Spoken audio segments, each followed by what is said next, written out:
याबाबतचं पत्र पोलीस मुख्यालयामध्ये दिलेलं आहे आणि या बाबतीत ज्यांनी कुणी हे प्रकरण केलंय, जे खरे हत्यारे आहेत, त्यांना कठोर कारवाई व्हावी आणि स्पीड ट्रॅक कोर्टामध्ये हे प्रकरण चालवलं पाहिजे. त्याशिवाय लवकर न्याय मिळणार नाही आणि ज्यांनी कुणी केलंय त्याला शिक्षाही मिळणार नाही. या भावनेतून मला या ठिकाणी एकच सांगायचं आहे या मायबाप बीड जिल्ह्यातल्या जनतेला, सर्व जाती धर्मातल्या, की हे प्रकरण जे झालंय हे कुठल्याही राजकारणामुळे झालेलं नाही.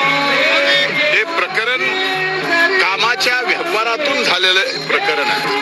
त्यामुळं आता अशा प्रकरणामध्ये राजकारण आणून पुन्हा जात पात धर्म करून खऱ्या अर्थानं संतोष देशमुखवर जी हत्या झाली त्या बाबतीमध्ये आपण त्याला न्याय देतोय का आपण आपलं वेगळ्या पद्धतीचं राजकारण करून दुसऱ्याला दोष देऊन आपली राजकीय पोळी साधून घेतोय हे सुद्धा बघायला पाहिजे. हे आपल्या बीड जिल्ह्याला परवडणारं नाही.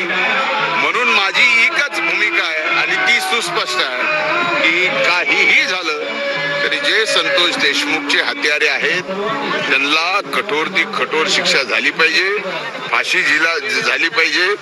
एवढी स्पष्टपणाची भूमिका मी या ठिकाणी घेतलेली आहे आणि हे प्रकरण स्पीड कोर्टामध्ये, जलद गती कोर्टामध्ये सुद्धा चालवून निकाल लवकर लागला पाहिजे.